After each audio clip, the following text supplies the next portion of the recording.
Merci. Donc, merci à l'EPILI pour l'invitation.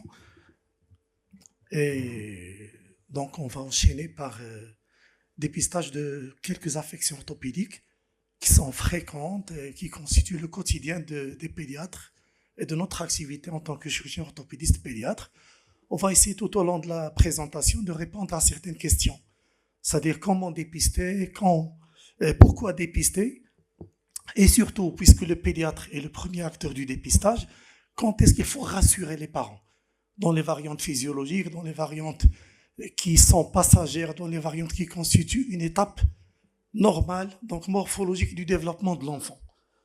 Et surtout, quand est-ce qu'orienter lorsqu'il faut une prise en charge spécialisée orthopédique. Donc, il y a plusieurs affections. On va passer donc rapidement les quelques-unes. Donc, on va commencer par les défauts d'axe frontal, c'est-à-dire les genivaromes et les genivalgomes. Grosso modo, comme définition, donc, le genou varome, c'est quand la distance interconienne dépasse les 3 cm et quand la distance intermanuelle dépasse les 4 cm, c'est le genivalgome. Donc, le développement physiologique des membres, il passe par des étapes. Tous les enfants naissent avec un genivarome et qui est physiologique et temporaire, il est bilatéral, symétrique jusqu'à l'âge de 2 ans. Donc, c'est la première période. Au-delà de 2 ans, c'est un genivalgome qui apparaît et qui est maximal vers l'âge de 4 ans. Et donc, il va tout rentrer dans l'ordre. Donc, il est temporaire, réductible et résolutif, donc jusqu'à l'âge de 7-8 ans. Tout ça, c'est physiologique. Parce qu'en fin de croissance, on a des axes des chevilles qui sont alignés, c'est-à-dire entre tête fémorale, genou et cheville, et il n'y a pas d'espace, donc les condyles fémoraux et les chevilles sont au contact. Donc, pourquoi les dépister? Quand ils s'aggravent au-delà de ces âges. Donc, on a dit le genivarome, c'est 2 ans, le genivalgome, c'est 7-8 ans. Quand ils sont unilatérales, ou bien quand ils sont bilatérales et asymétriques. Donc, dans ce cas, ils sont considérés comme pathologiques. Et il faut chercher une étiologie. J'ai fait passer quelques exemples. Ce qui est classique, c'est le tibia varal de Blount, la maladie de Blount, qui est l'épiphysiodèse, donc congénitale du tibia, du cartilage de croissance distal du tibia, donc avec un genivarome qui est donc unilatéral. Il y a tout ce qui est les séquelles des pathologies post-traumatiques, comme les lésions de cartilage de croissance, l'épiphysiodèse, ou bien même les épiphysiodèses, lésions de cartilage de croissance post-infectieuses, après une chondrolyse. Il y a toutes les maladies métaboliques, les maladies constitutionnelles qui peuvent tous donner des genivaromes, bien des genivalgomes qui sont asymétriques, sont évolutifs, qui sont tous chirurgicales. Là, c'est le premier cas. Donc, deuxième cas, les troubles torsionnels. Les troubles torsionnels, c'est les démarches pieds en dedans en rotation interne. C'est un motif fréquent de consultation. C'est les mamans qui demandent que mon enfant, il a les pieds qui tournent et il trébuche parfois. Donc, tous les enfants, ils naissent avec des membres qui sont orientés vers le dedans, qui sont orientés à l'intérieur. On a une torsion du tibia, ce qu'on appelle torsion tibiale interne, et le col fémoral, il regarde en avant, ce qu'on appelle l'antéversion fémorale. Les deux. Il y a aussi le pied qui est parfois incriminé, c'est ce qu'on appelle le métatarsus, donc adductus, qui est normalement donc spontanément réductible, il est parfois intra-utérin, donc il est réductible. La torsion tibiale interne, on a les genoux qui sont en place et c'est juste le tibia et le pied qui sont projetés vers le dedans.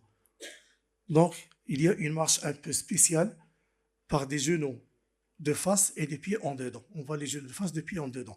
Elle va disparaître vers l'âge de 3 ans parce que le tibia, à partir de l'âge de 3 ans, il va prendre un autre chemin, il va tourner vers l'extérieur. On aura une torsion tibiale externe en fin de croissance. Alors que l'antéversion du col, tous les enfants naissent avec l'antéversion. Il y a tout le membre qui est projeté en dedans. Donc, il marche avec ce qu'on appelle un strabisme rotulien. Donc, il y a le genou et les pieds en dedans avec cette position assise en W classique. Elle va encore pérenniser parce qu'on termine notre croissance avec une antéversion, mais qui est moindre, de 10 à 15 degrés. Donc, en fin de croissance, on a tous un col qui est vers l'avant et tibia vers l'extérieur pour avoir un axe mécanique, donc physiologique. Que faire? Donc, c'est idiopathique, parfois il y a des cas familiaux, ils sont souvent bien tolérés, ils vont disparaître vers l'âge de 8 ans, donc il ne faut rien faire. Parfois, on voit des prescriptions de kiné pour essayer d'avoir un équilibre entre rotateur interne et rotateur externe, non, il n'y a pas d'effet, parce que c'est un problème osseux pur. Parfois, il y a des attelles de décharge en rotation externe, ce qu'on appelle les attelles de Disbran, ça ne sert à rien. Donc, il faut juste surveiller.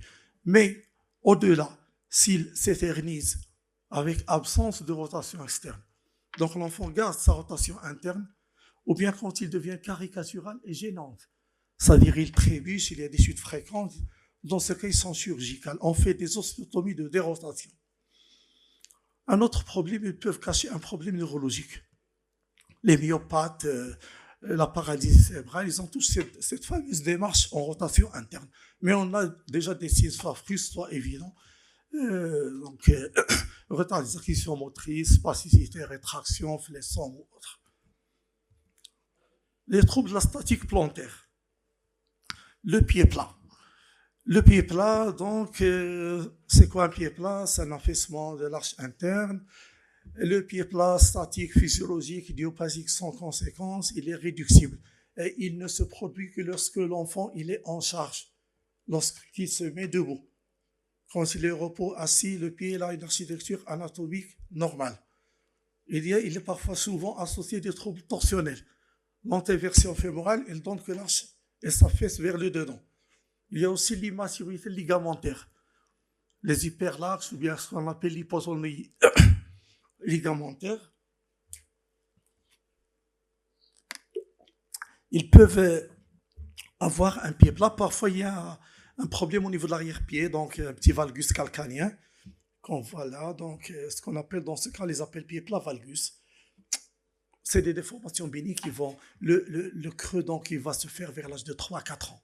Et vers l'âge de 8 à 10 ans, dès qu'on a une bonne maturité musculaire et ligamentaire, le tout rentre dans l'ordre. Il y a un test qu'on fait pour tous les enfants pour parler d'un pied plat idiopathique sans gravité, sans conséquence, spontanément résolutive. C'est ce qu'on appelle le test de conversion sur la pointe de pied. Il faut mettre les enfants sur la pointe des pieds. Dès qu'on les met avec cette contraction, il y a le pied qui va se creuser et l'arrière-pied, donc, il devient rectiligne. Il n'y a pas de valgus, il n'y a rien. Que faire? Il ne faut rien faire au début. Personnellement, ce qu'on propose, c'est un bon chaussage. Des chaussures montantes, des chaussures de qualité, c'est tout. Mais à partir de l'âge de 4 ans, dès qu'on a des troubles fonctionnels, on peut aider l'enfant. C'est des enfants qui sont demandeurs. Usure de chaussures, fatigue rapide, difficulté à faire donc des tâches qui nécessitent une marche longue ou autre. Il y a un petit problème, on va l'aider. On ne va pas traiter son pied, mais on va l'améliorer. C'est pour son soutien et pour son confort. C'est les semelles, c'est les chaussures. Un peu de rééducation, de renforcement, c'est tout. Et il faut attendre l'âge de 8-10 ans parce que tout va rentrer dans l'ordre. Les pieds plats qui sont irréductibles, les pieds plats raides, les pieds plats douloureux, les pieds plats qui ne se creusent pas, ils sont considérés comme pathologiques. 2 étiologies sont chirurgicales. Le pied neurologique et le pied malformatif, notamment les synostoses du tarse. La scoliose, là, à un âge plus avancé, vers l'âge de 8-10 ans. C'est quoi une scoliose? Il y a une déviation latérale, il y a une rotation vertébrale, il y a un potentiel évolutif. La scoliose structurelle, elle est évolutive. Comment la dépister? Premièrement, position debout, donc voie de dos, parfois on a un petit déséquilibre des épaules, déséquilibre de l'omoplate, et surtout les fenêtres de taille, c'est cet espace entre les bras et le tronc. Il y a parfois une asymétrie avec un petit coup de hache. Mais le signe pathognoménique, c'est qu'il faut faire pencher l'enfant vers l'avant, on a une gibbosité. La gibbosité, c'est pour dépister une scoliose. Pourquoi avoir une gibbosité? Parce qu'il y a une rotation vertébrale. Donc automatiquement, on a une gibbosité d'un côté et des pressions de l'autre. La différence se pose avec l'attitude scoliotique. L'attitude scoliotique, c'est toujours, il y a cette déviation latérale, mais il n'y a pas de rotation vertébrale, il n'y a pas de gibbosité, il n'y a rien. Et il disparaît avec la position penchée, avec le traitement de la cause. Là, j'ai mis juste un petit exemple d'un déséquilibre latéral avec bassin oblique, parce qu'il s'agit d'une inégalité de longueur. Dès qu'on compense une égalité, le tout rentre dans l'ordre. toujours quand on découvre une scoliose, il faut mesurer un angle, ce qu'on appelle l'angle de Cobb, parce que l'angle de Cobb, c'est avec lui qu'on surveille la scoliose, qui nous donne une idée sur l'évolution, l'évolutivité et qui nous prédit l'indication orthopédique, chirurgicale ou autre. Comment mesurer l'angle de Cobb? C'est une mesure radiologique, mais grosso modo, c'est le bord supérieur, une ligne qui passe par le bord supérieur donc de la vertèbre la plus inclinée en bas et le bord inférieur de la vertèbre la plus inclinée en bas. Donc, c'est une intersection qui nous donne une idée. Pourquoi dépister? Donc, tout enfant, à partir de l'âge de 8 à 10 ans, tout au long de la puberté, et à chaque consultation, il faut le déshabiller et le faire pencher vers l'avant. Parce que le diagnostic, il est simple, il est clinique. Le traitement adapté, rapide et toujours dans la pathologie du rachis, quand on est à petit angle, on est efficace. Et on a de meilleurs résultats. On est toujours orthopédique. Radiologiquement, on a un angle de Cobb moins de 40. On est orthopédique. On dispose d'une éducation posturale, on dispose de la rééducation, on dispose d'activités sportives, les sports d'élongation, natation sur le dos, volley, basket ou autre. On peut même prévoir parfois des petits corsets. Là, une scoliose à 15 degrés qui est complètement réductive avec un corset orthopédique.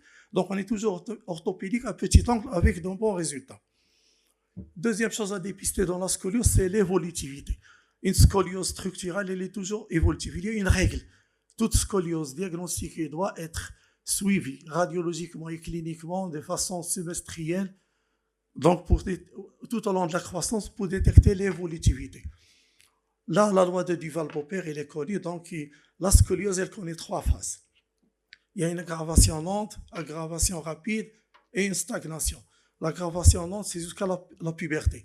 C'est à cette phase qu'on va éduquer l'enfant, qu'on va le préparer, donc renforcer son dos, qu'il devienne un peu sportif, qu'il équilibrer sa posture ou autre. Mais durant la phase rapide, entre la puberté et la fin de croissance, là, c'est la catastrophe si on ne fait pas de dépistage, parce que c'est comme un coup de fouet. Elle échappe parfois au traitement et elle devient chirurgicale. Scoliose évolutive sévère qui dépasse le Cobb 40, non dépistée, ou bien dépistée et maltraitée, c'est chirurgical. Qui dit chirurgie, c'est une arthrodèse, c'est une fusion vertébrale, c'est l'instrument, c'est une chirurgie qui est très lourde. La kyphose. La kyphose, c'est 2 définitions. Elle est physiologique ou pathologique. La kyphose dorsale, il faut la mesurer entre la 4e vertèbre et la 2e. Normalement, elle est entre 20 et 40 degrés. Quand elle dépasse les 45 degrés, on dit qu'il s'agit d'une kyphose pathologique. Comment la dépister? De profil, on observe l'enfant, il a une petite déformation qui est là. Comme la scoliose, on le fait pencher vers l'avant. Là, il nous donne une idée sur la réductibilité. Est-ce que cette déformation est réductible ou pas? Si elle est réductible, parce qu'on est devant 2 entités, posturale, structurale. Si elle est réductible, elle est posturale. Si elle est irréductible, elle est structurale. Il y a une maladie, ce qu'on appelle la maladie la plus fréquente, c'est la maladie de Scheuermann. Posturale, c'est-à-dire l'enfant qui a de mauvaises postures, il est toujours réductible, flexible. L'enfant lui-même peut redresser sa posture. Il n'y a pas de raideur, il n'y a pas de douleur, absence d'anomalie radiologique, donc vertébrale. Alors que dans les kyphoses structurales, c'est une gibbosité qui est dorsale, qui est raide, qui est irréductible, qui est parfois douloureuse, mal tolérée. Et la radio, il y a donc des signes particuliers, c'est des vertèbres en coin, ce qu'on appelle cuneiformisation des vertèbres. Là aussi, donc, à partir de l'âge de 8 ans, 10 ans, il faut toujours surveiller ces enfants, les dépister, surtout les sujets qui ont des morphotypes longilines et qui gardent de mauvaises postures de leur dos. Il faut les dépister. Et au rachis, toujours, quand on est à petit angle, on est efficace, on est orthopédique.